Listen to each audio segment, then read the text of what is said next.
Hey, Black and Published family, it's Nikisha. I want to say thank you for rocking with me these last few years.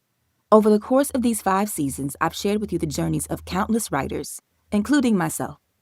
I've told you about starting out as a self-published author and when my first nonfiction book came out in 2022. I have a new novel coming out in January entitled The 7 Daughters of Dupree. The story is a generational epic about the secrets kept between mothers and daughters over the course of 7 generations, told backwards in time from 1995 to 1860, and it's available for pre-order now, everywhere you get your books. I am beyond excited for this novel. It is my first Big 5 book, more on that later, and I'd like to make it a success, and I need your help to do that.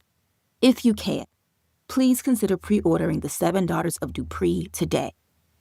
Now let's get to the episode. I think as Black writers, as Black authors, we have to move the industry as well and to say that there's a multitude of Black stories out there. And there are so many ways to tell Black stories through our lens and our perspective. What's good? I'm Nikisha Elise Williams, and this is Black and Published on the Mahogany Books Podcast Network, bringing you the journeys of writers, poets, playwrights, and storytellers of all kinds. Today's guest is Nancy Johnson, the author of the novel People of Means. It's a dual timeline historical fiction novel about the choices a mother and daughter make as they pursue excellence in a time of intense activism. Frida was torn. She had the messages and the expectations of her parents on one shoulder, then on the other side trying to break out and be her own woman as a young college student. But then when she has a daughter, Tula, she's fearful, but also wanting the best for her and not wanting anything to get in the way of this carefully crafted life that they've made possible for her. Nancy spent 11 years as a television reporter before shifting to PR and now novel writing. What triggered her to start telling stories of her own instead of the ones prepackaged for a brand or newscast? Plus, the hidden history she learned on a phone call with the late, great Nikki Giovanni that inspired one timeline in the novel. And the challenge she faces as a Black author as she tries to get her work in front of more Black readers. That and more is next when Black and Published continues.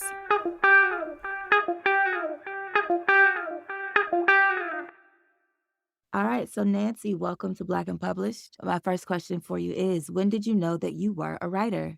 I knew I was a writer when I was a little girl, probably 6, 7 years old, when the teacher would ask you to write about what you did over your summer vacation. And I would take a lot of time writing that. It was something that was very creative usually, and I just loved putting words together for those class assignments, and I always got good grades on them. So I knew then that I had a knack for writing. But then, of course, I later on started publishing pieces. But it was those early classroom assignments that got me going and helped me to know that this was a gift I had. When you say later on you started publishing pieces, what kind of things were you publishing and at what age? Oh, when I was in high school, actually, when I first entered high school, one thing, I grew up Catholic. And so the priest of the local church we attended asked me to start doing scripture reflections. And so I would write those scripture reflections. I was about 14 years old. And then they were published in the church bulletin every Sunday.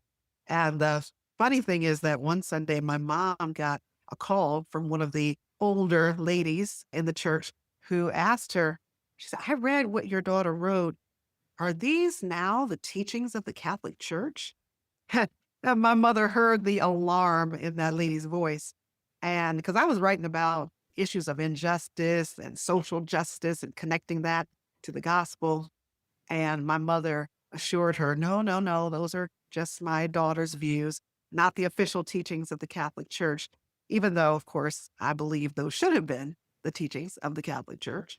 So that was my first foray into having something published that was in the church bulletin.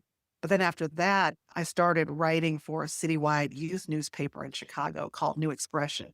So I did that when I was in high school and ended up becoming the managing editor of the paper. And we covered all kinds of issues to give teenagers in the city a voice. So we were talking about school reform and abortion and birth control and drug abuse and all of these really heavy issues we were covering. So that was really where I was getting published more officially. So, like, it seems to me like you've always had an opinion and perspective on things, whether it was just like an op-ed or a more hard-hitting journalist kind of piece. When did you know that you wanted to be like a novelist? I didn't know until after my journalism career. So after college, I became a television news reporter. I did that for 11 years at CBS and ABC affiliates in different markets around the country. And after that, I moved into public relations. But I realized I didn't want to continue to just tell the stories that were making news or the stories of the organization I was working for to promote a brand. That was fine to get paid and for that to be my stability, for my income. But I really wanted to tell stories of my own imagination, write about the things that keep me up at night that I'm thinking about often. And so it was really after the journalism career that I started thinking about wanting to write fiction, but I didn't have any experience writing fiction. I was a storyteller because I got the storytelling chops for my news career. But while that was very helpful, writing fiction is a whole nother animal. And I had to learn how to do that. I did a lot of writing workshops and conferences around the country to perfect my craft.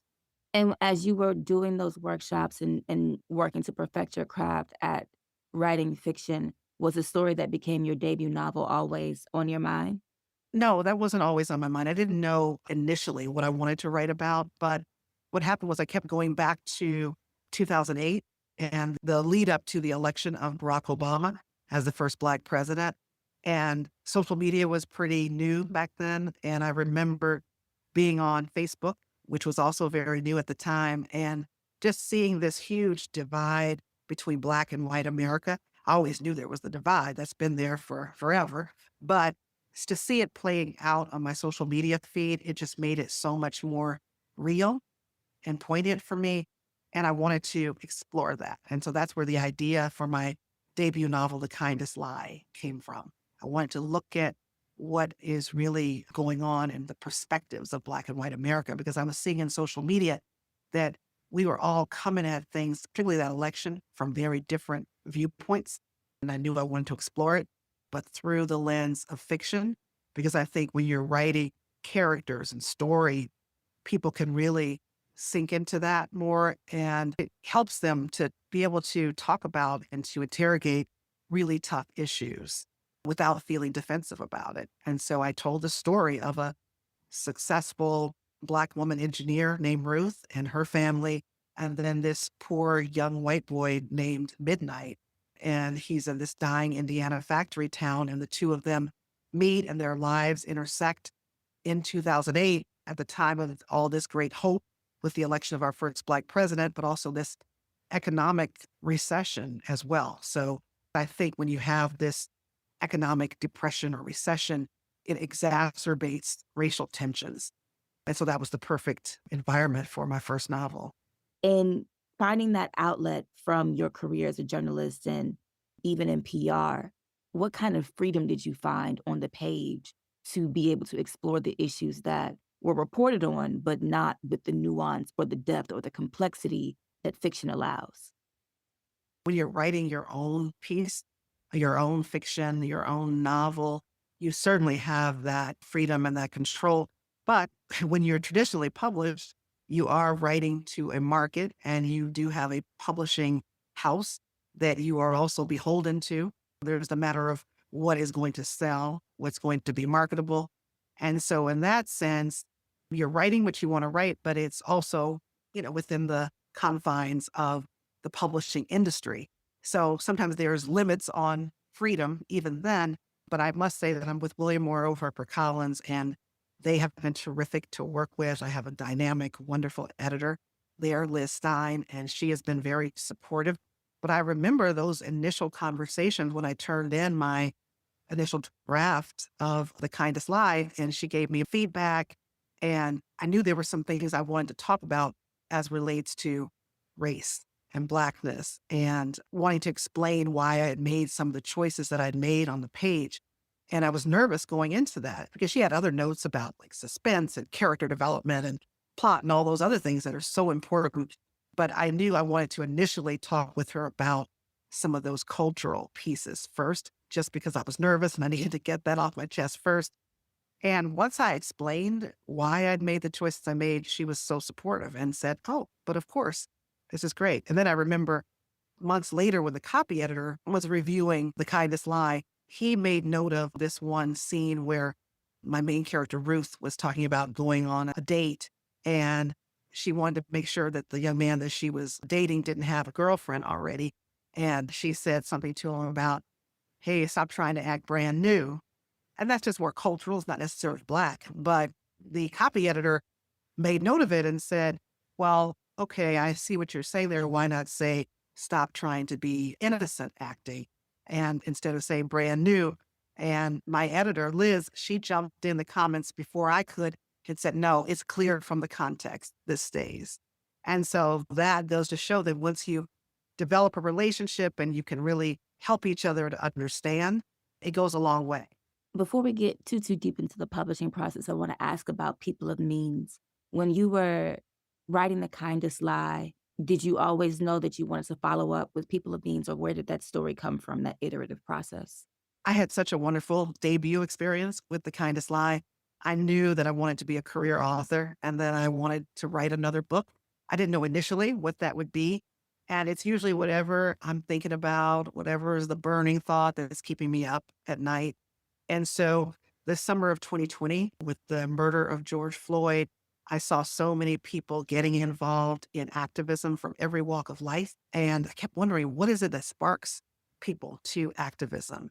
And then a few months later, after that murder, Representative John Lewis died.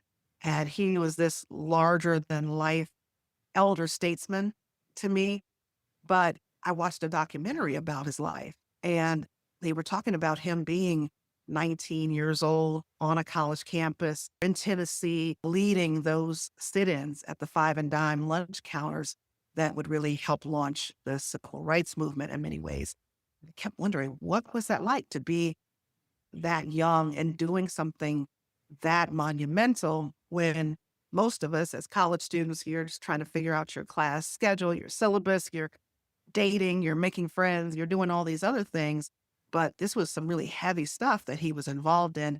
And so I knew I wanted to explore that. And so that was really the impetus for People of Means, for the 1959, 1960 storyline of Frida, who is a student at Fisk University in Nashville. She comes from Chicago by train, and she's just thrust in this environment where all of this unrest is happening and the civil rights movement is getting going, and there are these sit-ins that are happening. And she's trying to make a decision about whether or not to get involved or not. But then the other timeline is in the 1990s, and that's a 1992 storyline.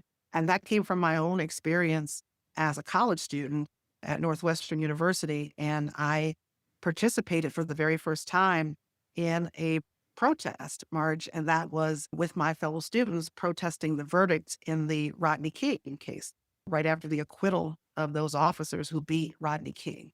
And so that was my first taste of activism. And so I wanted to show this juxtaposition of resistance and activism in the 1950s and 60s with this mother, Frida, and then 3 decades later with her daughter, Tulip, who is dealing with something very similar, but at a different time period. And Tulip is also grappling with how involved or not to get in activism. She's this young public relations professional, again, drawing upon my own experience in PR from back in the day. And she's trying to rise up the corporate ladder, trying to get promoted. Nobody in her office seems to give a damn about what's really going on with this verdict and what the ramifications of that are. But she wants to get involved and has this burning desire to, but she has to decide, is she willing to take the risk that's going to be involved with actually engaging in activism? Yes, and so you spoke briefly before about when you entered the publishing industry with The Kindest Lie after getting your agent and securing the deal with William Morrow at HarperCollins, that you had, I guess, a bit of trepidation about how the racial and cultural issues would be received. And whatever you began with The Kindest Lie, you have definitely continued with People of Means. And so, in finding that perhaps your comfort zone or where you like to explore in fiction is that intersection of race and class and culture, do you find that the industry is receptive beyond just your editor and your team? My editor and team are very receptive to what I want to write. But when I look at publishing as a whole, I think that there's sometimes this desire for Black writers to focus on Black pain and Black struggle. And I focus on some of that too, but I'm also very intentional about incorporating moments of Black joy because I think that's a big part of what it means to be Black. We're not always engaged in a constant struggle because of racism in America, which is really the original sin of America. But in the midst of that, the way we survive and thrive in that quite often is in joy, is in how we connect with our families and our friends. And I'm always careful to depict that. But I think as Black writers, as Black authors, we have to move the industry as well and to say that there's a multitude of Black stories out there. And there are so many ways to tell Black stories through our lens and our perspective.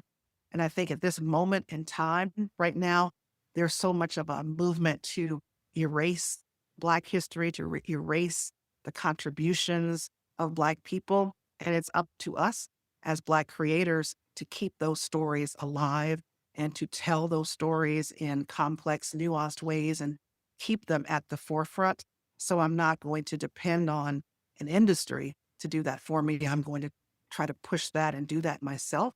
But that being said, I don't ever want to write stories to be didactic. So I don't consider this resistance work or that I'm writing, movement work or anything like that. But I'm just being honest and asking the right questions, I think, and exploring issues that I want to know more about. And I work through it and I explore it on the page. And hopefully it connects with all kinds of readers. I know I have quite a few white readers who talk to me about learning about the Black experience. For example, I did a book club with all white women book club recently to discuss people of means, and they all enjoyed it. But one of the women from that book club said to us all, she said, Nancy, you talked about Tulip in 1992, enduring all of these racial microaggressions at the PR agency where she's working. And she said, I worked at a bank in Chicago in the 90s, and none of that was happening there. And then everybody gave her the side eye, right? And then after some discussion, she eventually came to the point of, wow, I now, after talking with you, understand that racial microaggressions were very likely happening at that bank in the 90s. They just weren't happening to me as a white woman, right? They were happening to my Black colleagues. And so through fiction, she and others are able to walk in the shoes of people whose life experiences are different. And you're able to have some empathy for it because you're experiencing it through the lens of fiction. Is that daunting for you when you don't see the audience that you're writing about in the audience where you're talking about the book? I am always trying to reach Black readers, and that can sometimes be a challenge. And it's Mm. that I've talked with my publishing team about. We need to be very intentional. We need to make a concerted effort to connect with Black readers because I know Black women and all kinds of Black folks are really into reading, right? That's one of the largest and fastest growing reading groups. But sometimes it's hard to reach our community. And I don't know what the answer is. I do know that there are some online Black book clubs, and I know there are groups out there that are curating Black books and bringing Black readers together. But I just think we have to do more to bring our stories to them because I do speak to Black book clubs, particularly Black women book clubs. And you're right, the conversation is very different in those groups because we have that common history, the common culture, the common understanding, even if we might come from different parts of the country where there might be some differences in how we grew up, or there might be some socioeconomic differences. But there's just something about stories that are rooted in Blackness that we are able to speak a common language. And there's a common way that we are able to look at life and a common understanding of struggle that we're able to have. And so the experience is different. Whereas I find with other groups that I speak with, particularly, if I'm talking about white women, in some cases, there's a lot more educating going on. And I know that can be tough for us as Black creators to feel, or just Black people in general, to feel that burden that we have to educate. Like, why do we have to educate other people? But I do think that's part of my calling as a fiction writer, is to help spark these meaningful conversations for people. And so that means something to me, and I don't take that light. I want to hit on what you said about working with your team to make a concerted effort to reach out to Black readers. I don't know if you have an answer to this question or even an opinion, but I'm going to tread on out here. What do you think is the resistance in the publishing industry to reaching out to Black audiences and Black readers and assuming that the standard by which a book is going to be made is by white women? I can only go by the people that I know in publishing, but also writing organizations that I have been a part of and that I am a part of. So in both cases, I believe there is a desire on the part of many of these folks to reach Black audiences. But what I usually get is that they don't know how. Mm. They're not sure how to go about doing it. And what I usually tell people is it's about having the relationships, right? It's not just, oh, let's send an email, let's just mail a book out to these places and hope for the best. Or for a writing organization to say, we are diverse, everybody's welcome. You have to build relationships, and it takes time. It's not something you do overnight. You have to get to know people in the community. You have to build trust over time and really just be intentional about those relationships and those partnerships, getting to know the Black owned bookstores. And it just takes a little extra effort to put the time in if you really want to make that happen. And so I just think that's the answer. It's a really relationship driven situation. And then I think also it's who is in publishing too, right? Who are the gatekeepers? We need more Black editors who are making the decisions about what books are being acquired by a publishing house. We need more Black agents who are determining, who are the authors that are going to be presented and having their manuscripts presented to acquiring editors. We need more Black folks doing publicity and marketing because they will bring a different lens to that particular facet of the business. So it's really needing to have our voices represented at every stage. So it's not just about having more Black authors, but also having Black folks throughout the publishing industry who are making some of those key decisions. And I think once the face of publishing changes and we get more of those voices, then some of those other things are going to naturally occur because you're going to have people who understand the Black community because that's their community, right? And so they're going to bring that perspective to it. Sounds a lot like the cross the divide work that had to happen to bring the civil rights movement to bear and then to push racial justice more forward after the Rodney King verdict. And for a time after the murder of George Floyd, although we have seen a complete regression in this year of our Lord 2025. But those are issues that you touch on in People of Means and were inspired by to even write this novel. So can you read something from it so that we can dive into the book? Sure, I'm happy to read. People of Means by Nancy Johnson is a historical fiction dual timeline novel set between Nashville in 1959 and Chicago in 1992. Anchored on Frida and Tulip, Nancy explores what happens as these women come of age in their own time, exploring the realms of their social and love lives at a time of crisis and mobilization for racial equity. Here's Nancy. This is part one, Nashville, 1959. Frida. On day one, Frida Gilroy stared up into the face of a woman more formidable than her own mother, standing in the line of 78 young ladies on the first floor of Jubilee Hall. Frida's legs quaked under the watchful gaze of their house mother. Even if dunked in a bucket of water, Mother Cade's probably weighed no more than 90 pounds, her silver curls standing in stark contrast to her midnight Black skin. She had to be in her 70s, but women were not forthcoming with those details, and Black women aged better than most, so one couldn't be certain. Either way, She cut as sharp as the blade of a chef's knife. If I get so much as a whiff of defiance or disobedience, you will be on a train back to whatever God-forsaken town dared send its worst to the best university in the world. Her voice reverberated from the high ceilings of this ornate dormitory for freshman girls at Fisk University, and Frida found the words of Mother Gaines both chilling and inspiring. The night before she left home for college, her father came into her bedroom while she was folding a wool sweater and packing it in her suitcase. He pulled a money clip from his pocket and peeled off a crisp $20 bill. And when he slid that money into her hand, he hugged her close, whispering, "You will be fine, baby girl. You are now part of a great tradition of excellence, a Negro aristocracy." Thank you. So you mentioned that the story is inspired in part by the sit-ins that were led at the lunch counters by college students in the late 50s and early 60s, which was the spark to the larger civil rights movement, as well as the Rodney King trial.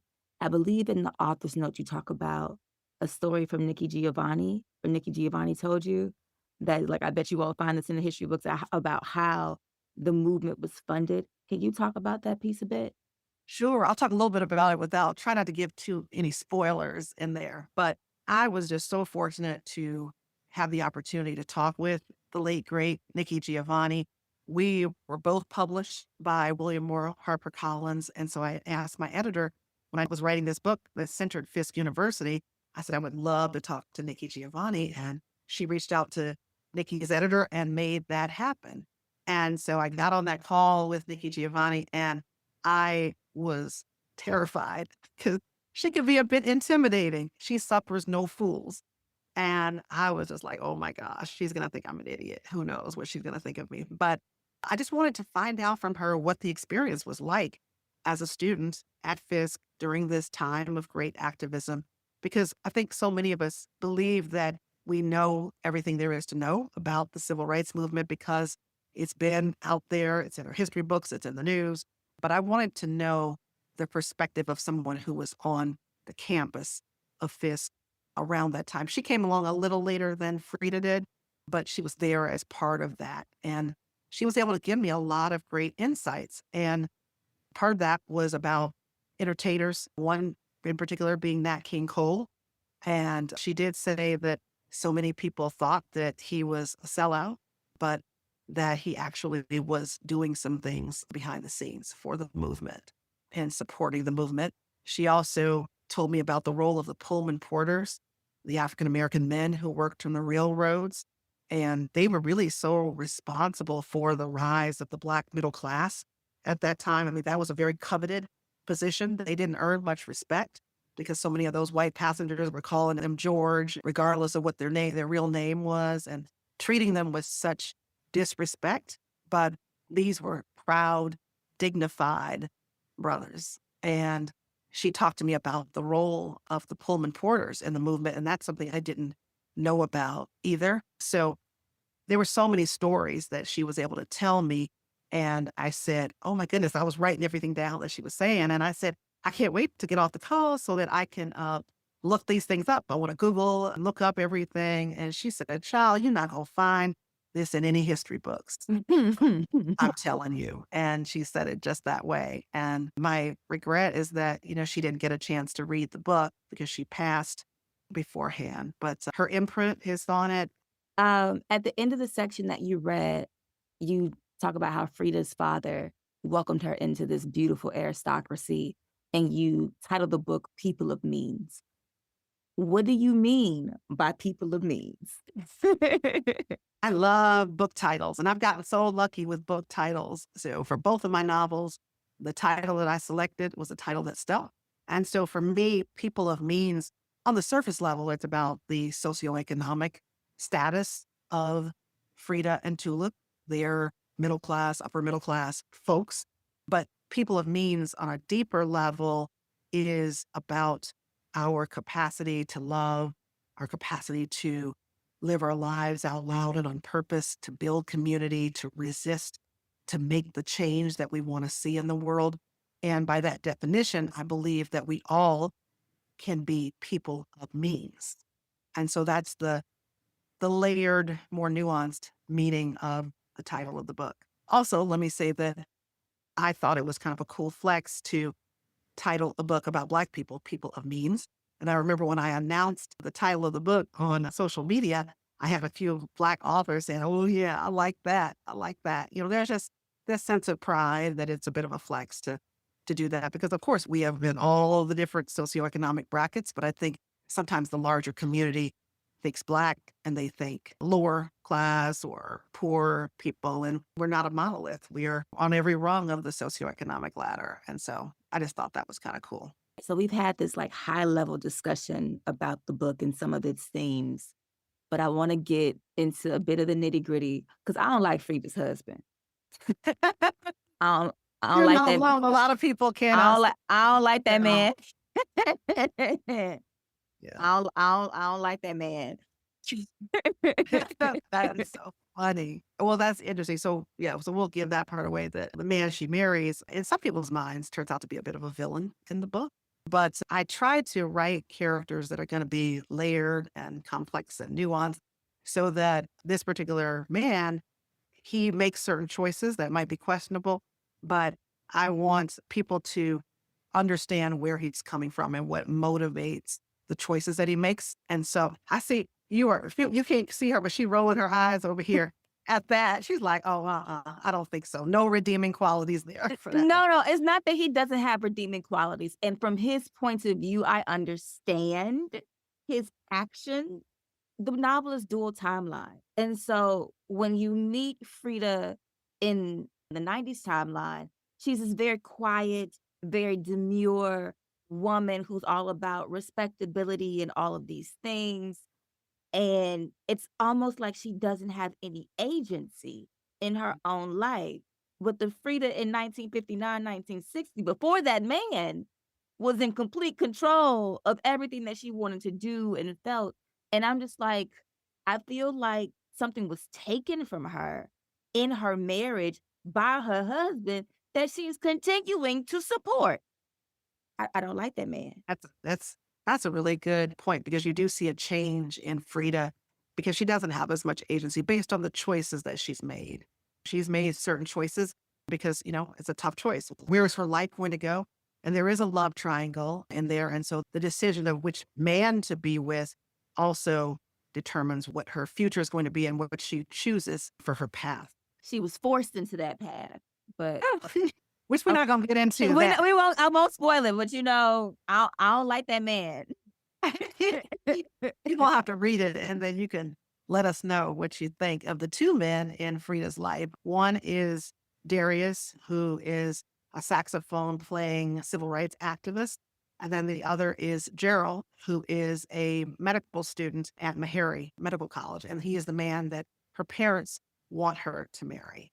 And so she's got a choice between these two men that she meets her freshman year at Fisk. And then even in all that Frida has gone through in her life, when we get to the timeline with her daughter Tulip, who is a grown woman and is in this relationship with this blue collar man whose family has opened their own beauty supply store, which I love that they own a beauty supply store on the South Side. That just gave my heart joy. Yeah. As a frequenter of those stores on Stony Island. Okay. Oh, yes, Stony Island. Frida gives Tulip so much shit for like dating this blue collar man and acting as if her daughter doesn't want better for herself. And she knows that experience. I guess my question here is in showing how Frida changed over time and settled into this life of Jack and Jill and the Lynx and all of these things and raising her child in that similar experience. Were you trying to show that this aristocracy or these people of means have ingrained these flaws and are passing them down instead of allowing who they used to be before they settled to live on in their children? Yes, to all of that. I was trying to show the generational differences, but also I want to show that a lot of times we repeat the things that our parents have done, even if they were stifling and limiting. I think once someone becomes a parent themselves, they're looking at the world through a different prism. Frida is not looking at the world the way she was as an idealistic college student in the 50s and the 60s, right? Who was somewhat open to activism and going out and taking the world by storm and doing what you want to do in life. But now she has a daughter, and the way she's viewing things now is the way her parents viewed them when they were looking at her, and they were fearful for her. And they were like, we sent you to Fisk University, one of the greatest universities in the world, to get your education, to be excellent that way, not to be sullied by activism. And that's how we lift the race, is by excellence. And we support our community in that way. And so that was the message Frida was getting. She was torn. She had the messages and the expectations of her parents on one shoulder, then on the other side, trying to break out and be her own woman as a young college student. But then when she makes her decisions and she has a daughter, Tula, she's fearful also for her. And she fearful, but also wanting the best for her and not wanting anything to get in the way of this carefully crafted life that they've made possible for her. They have sacrificed. They've gone through a lot that she will never know about. It'll never be as hard for Tulip as it was for them in the 50s and the 60s. We've gone through this. We've fought these battles. And now you are reaping the benefits of that. You know, we couldn't be working in a PR firm in the 50s and 60s. Now you have the opportunity to be a public relations professional. Your father made the right calls and he helped you get that job. And now you are on the track for promotion. Don't mess that up over something that's happening over out in LA and you're not happy about a verdict, right? Get your Going head together. going all in the projects late at night. Uh-uh. All in the Ivy Wells. All up and Okay. down to be well, and that, right, right. And that shows too, kind of the different types of, different Black folks, and everybody doesn't fit in every community. She was an outsider there, she's Black, but they're like, what are you doing? Who are you? Are you 5'0"? What? What's up? They know when you don't belong in a projects, child. Okay. You can't even fake it. I wonder, because you talk about that divide of trying to lift the race through excellence. This is a theme of the book, but not necessarily about the book specifically, but with where we are now in 2025 and all that is happening in history and culture that we are living through every day. Do you think there is any amount of excellence or Black exceptionalism that can lift the race more than what activism and movement work can? Ooh, that's a good one.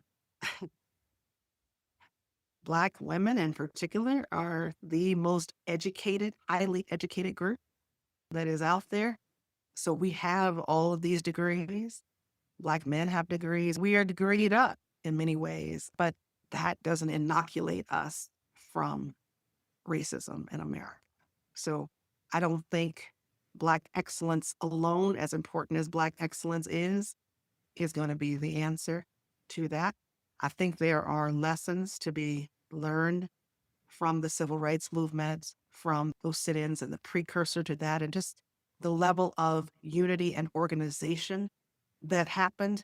And what makes me proud is that I see some of that happening now, and also some of the debates over it in our social media feeds when you look at Target and these other stores and the boycott. And I see in social media the discussions, and I smile because I think about the discussions and the debates that are happening now about how we approach Target, very similar to the discussions that were happening in the 50s and the 60s about what's the right way to approach this. How do we resist in a way that's going to be the most effective and the most impactful? Because you had the bus boycott, right? The Montgomery bus boycott. And that was more than a year that Black folks made the decision that we are not going to ride public transportation. We're going to find another way to get where we need to go. And there was unity in that, and it had an impact, obviously. So I think there's a way to do both of those, but I think the conversations that we're having are very, very interesting, and I think they are important to be having these kinds of debates on how to do it, what's going to be effective.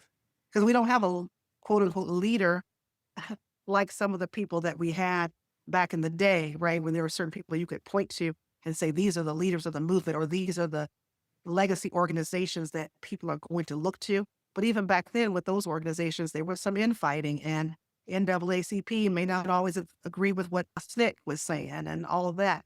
And we had to find a way to come together and to negotiate how we were going to move through that and be effective as a community. With the fact that your historical fiction novel speaks so much to the present day and the conversations that we are having about Target, about activism, about movement work, about Black excellence, about where we spend our time and money and how we excel and get ahead, what do you want readers to take away from the people of means? Mhm. I really want people to ask themselves questions about resistance, what that looks like in their own lives. I think sometimes when people look at movement work, it feels overwhelming because people usually think of those iconic figures that they always hear about, like the Dr. Martin Luther King Jr.'s, the Malcolm X's, those figures, and they feel that I'm no King, I'm no Malcolm X. I can't do that. I'm no Fannie Lou Hamer. I'm not the person who can do that. But I want people to know that there's a lot of ways to resist, and you can do it in large and small ways. And there are different ways that people go about doing this. You don't have to make the choice to be out there with a picket sign and to be joining up with Black Lives Matter and these other movement organizations, that there are other ways that you can do it, quiet, small ways in your own spheres of influence, that you can still have an impact. I think that's important. And I just want people to start thinking about some of these issues and just raising the questions and having conversations in your communities. I mentioned the white readers that have connected with it and learned a lot about the different experiences of Blackness in America. I also want Black readers to see themselves on the page. I want them to see different types of Black people and different experiences on the page. That's something that I hear from Black readers quite often is they say you don't just tell the stories of one kind of Black person, right? That you've got people from different lifestyles, different socioeconomic backgrounds, different ways of being Black. And so that's important to me as well, is how I portray our community on the page. I grew up not really seeing myself represented in books, and I want people who look like me to see themselves reflected in the literature. So I want to move to a speed round, a little game before I let you go for the morning. Um, what is your favorite book? One of my favorites is The Bluest Eye by Toni Morrison, Salvage the Bones by Jesmyn Ward.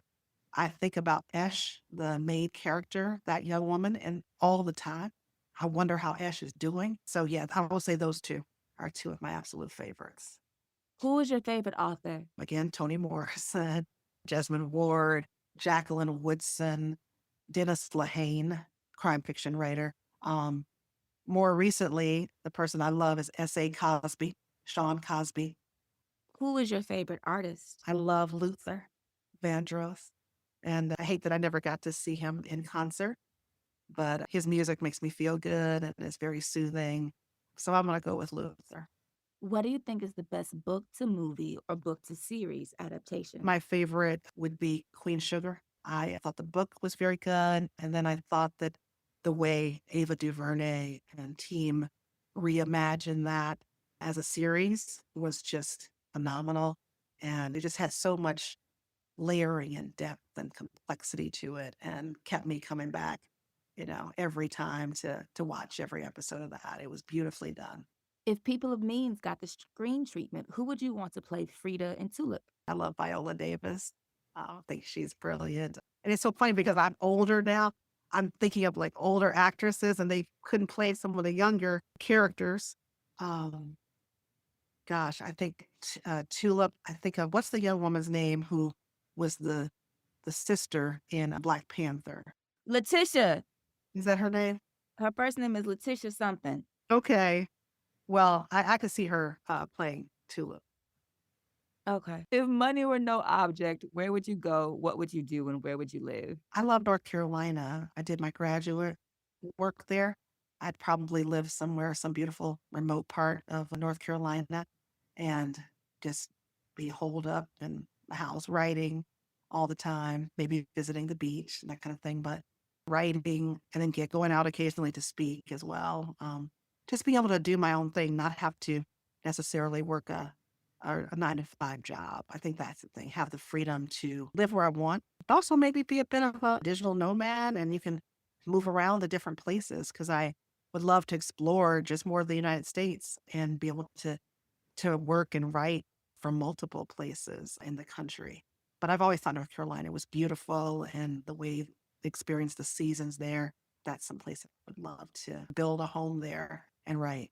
Name 3 things on your bucket list. Be a full-time writer, build a speaking career, and have more years to make memories with my mother who has Alzheimer's. Hmm. Yeah. What brings you joy?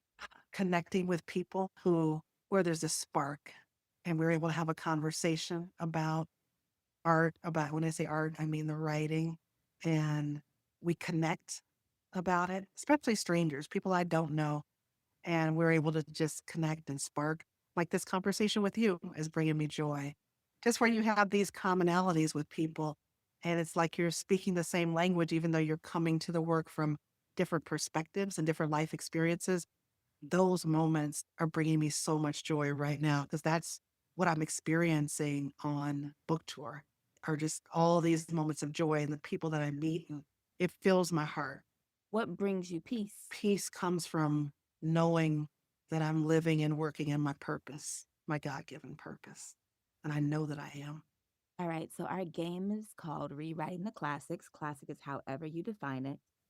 Name 1 book you wish you would have written. I would say The Bluest Eye is a book that I wish I would have written. It was just so well done, and I study it like a textbook. And so I wish I just had that flair to be able to write that way. And I didn't appreciate her and her work when I was in college reading Tony's work. But it wasn't until later that I began to appreciate her. Name 1 book where you want to change the ending, and how would you do it? I would say Razor Blade Tears. I cried like a baby at the end. And that's just because of the outcome for a particular character in the book. The writing was beautiful and the way it was done, it shouldn't be changed. But I would only change it for selfish reasons because of what I would wanted a different outcome for one of the characters. And it just broke my heart. And so I would want to change that outcome just for a purely selfish point of view. And so, my little messy question, name a book that you think is overrated or overtaught, and why? The only book that I can think of, and that was from back in the day, 50 Shades of Grey. I mean, there are reasons that people like us like that book, but I was like, what's going on with that? You know? So I don't know. That's a bad answer. But that's the only thing I can really think of because that book did so well. But I give her props. I mean, she hit upon something that sparked in people, but I was like, wow, really? Like, why? Wait, what was it? But sometimes it's just the right time that It people was the want a sex. certain the sex. He was like, it was just the sex. It was the It's not sex. like a Zane. Like, why didn't any of her books do that? Like, I don't know. Like, I mean, there's a lot of erotica out there, but what was it about that particular book? Mm-hmm. Because there's a lot of books out there that depict sex, but there's something about that book that caught on to people's imaginations, and everybody was buying it, but at the time. Mm-hmm. So, final question for today. When you are dead and gone and among the ancestors, what would you like someone to write about you and the legacy of words and work that you left behind? Oh, I would like for somebody to say that Nancy wrote novels that explored universal truths, that she made people think and reflect and feel something, and that she sparked meaningful conversations about things that matter in the world, and that she inspired people to be their most human and authentic selves. Big thank you to Nancy Johnson for being here today on Black and Published. You can follow Nancy on the socials at Nancy J. Author on Instagram and Facebook.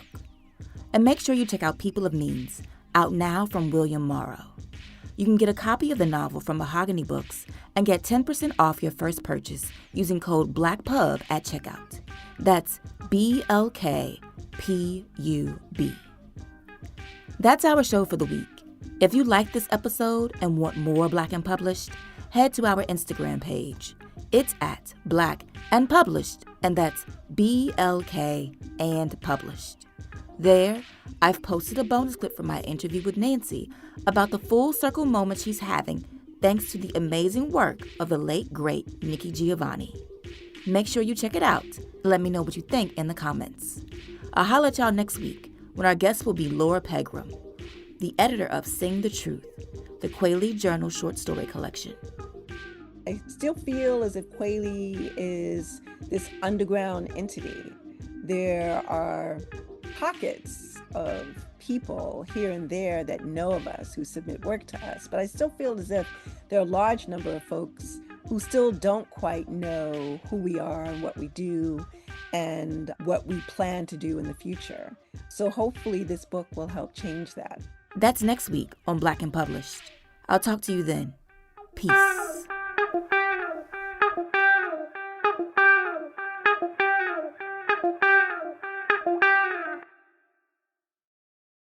What's going on, family? This is Derek Young and Ramonda Young, owners of both Mahogany Books and the Mahogany Books Podcast Network. We really want to thank each and every one of you for listening to this episode. And if you enjoyed what you just heard, drop us a review and rate us on whatever platform you download podcasts on. We truly appreciate each and every one of you for supporting us and making us your go-to for Black books. And we look forward to connecting with you all sometime in the future. Thank you again, fam. And always remember, Black books matter.